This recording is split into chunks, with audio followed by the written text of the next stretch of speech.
Bismillahi rahmani rahim. As-sahab, le nuage. xiin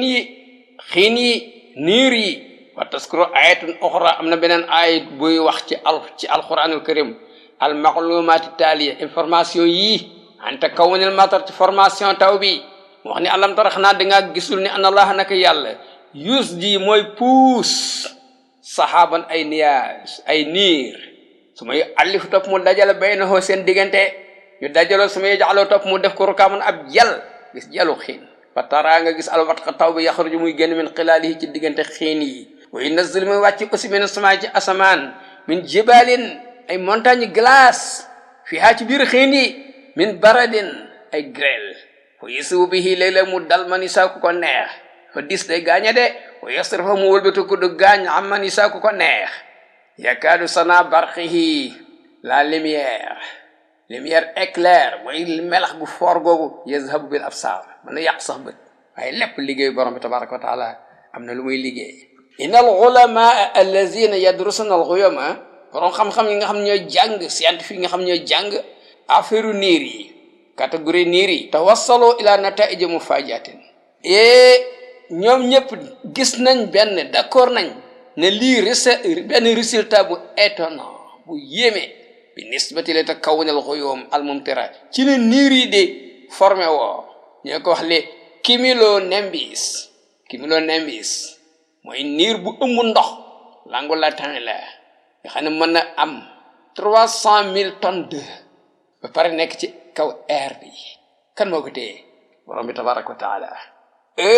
fal xuyoomu al mumtiratu niir yooyu nga xam niir yi ay xiin lañ ko tuddee mu ëmb taw te ta kawoonu day formé woo te ta sakkalu daal di formé woo wifqa nizamin wa marahila muhaddadatin ci ay étapes yu ñu définir dañ ko calculer yamale ko de fa masalan par exemple marahilu takawuni rukaam da ngay gis bu dem nekk ay donji ay jël ci kaw dajaloo wa ahadu anwa'il quyumil mumtira foo gis ñu dajaloo rek xam ne xeeti niiri xiini ñoom ñooy def loolu al marhalatul ula léegi étape bu njëkk bi hiya marhalatu daf'i mooy puus bi ko ngelaw lay puus pour ñu dajaloo haysu tuhmalu al ghuyum aw tudfa bi wasiti riyah dañ ko poussé par le vent ngelaw li moo leen di dajale ci kaw al marhalatu thaniya hiya marhalatu tajammu dañuy wax dañuy def li ñuy wax rejoindre foo ñu dajaloo fenn ci kaw ma tataraka mu ñu tegaloo dajaloo nekk jal as-suhba lati dafa'atha riyahu ma'a ba'daha al-ba'd li tukawwina ghaymatan akbar pour ñu mën a former benn xiin bu mag al marhalatu thalitha état bu ñetteel bi hiya marhalatu tarakum ñu daal di def benn jal haysa anna suhba as-saghirata niiru xiinu ndaw yi hinama tatajama'u ma'a ba'daha buñ dajaloo ñoom ñëpp fa inna tayara al-hawa'iyya as-sa'ida fi al-ghaymati al-kabira yazdad am na ay fil ay courant d'air yoo xam ne mi ngi ci kaw niir bi da nga gis ñu commencé màgg fii yooyu commencé màgg wuti kaw fa tayaarul hawaa'i qurba markazil ghayma yakunu aqwa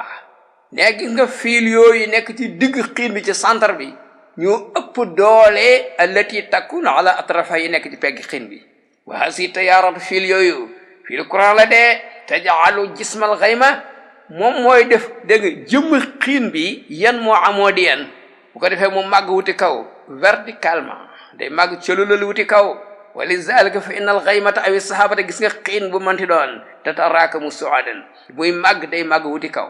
yéeg wuti kaw rek hadha numul amudi ni muy màgg wuti kaw lil ghaymati yusabbibu tamaddudaha ila manatiqa akthara buradatan mooy waral mu yéeg ba àgg ci kaw kuus bu sedd bi troposphère dafa am cabine sedd bu ca niir yi àggee noonu mu nekkoon évapeur nekk gaz bu ca àggee léegi day soppali ko ndox te day diis au lieu que ba day nekk sax glace bo wala neige bu ko defee dootu mën a yëkkati mu wàcc ndoxu taw yi jaar ci glace door a wàcc hinama tatakawwanu habatul matari peppi taw yooyu saabu formé wal barat ak nees bi wa tasbihu akbar suma akbar di gën di rëy di gën di màgg di gën di diis saa bu demee ba mënatu la yéeg rek day wàcc ko defee mu commencé wàcc wa yajibu an natazakkara daiman nañ bàyyi xel ne ana ulama al arsad gis nga les météorologues ñiy liggéey ci xam-xam météorologie détail formation niir yi ak seen composition lam yaarifoo tafasila takawun al ghuyumi wa binyataha jotuñ koo xam de illa min xilali istiqdaami taqniyat al mutatawira bindee ba am ay moyen ci wàllu technologie ñu am ay moyen yu bari ci lañ door a commencé gëstu mën a door a gis dara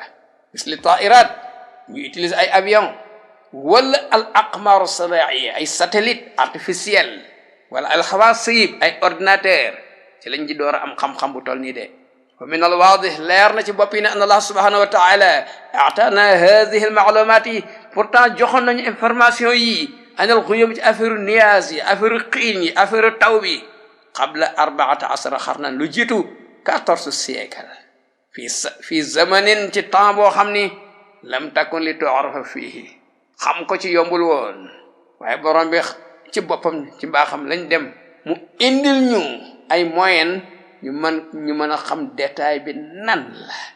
waaye borom bi ko leeraloon ci jamono booba yonent bi alayhi salaam jotalal ñu ko wax ñu ko ci alquran kan moo ko wax ki ko yónni di borom bi tabaraka wa taala moom moo xam lii moom ci boppam moo yónni yonent bi alayhi salaam pour mu jotalal ñu ko lii lekk fekk leeraloon na ko buñ gëstoo alquran a ngi nii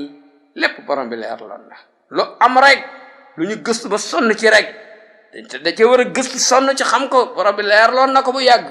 yonent bi alayhi salaam waxoon ñu ko kan moo ko wax borom bi tabaraka wa taala ñu ngi koy bàkk di ko kañ di ko jox gëdaam di sàkku ngërëmam di topp ay ndégalam di moytu ay tereem yàlla gindi ñëpp gëm Seydina Muhammad topp ko ci li ko yàlla yónni assalaamu aleykum wa rahmatulah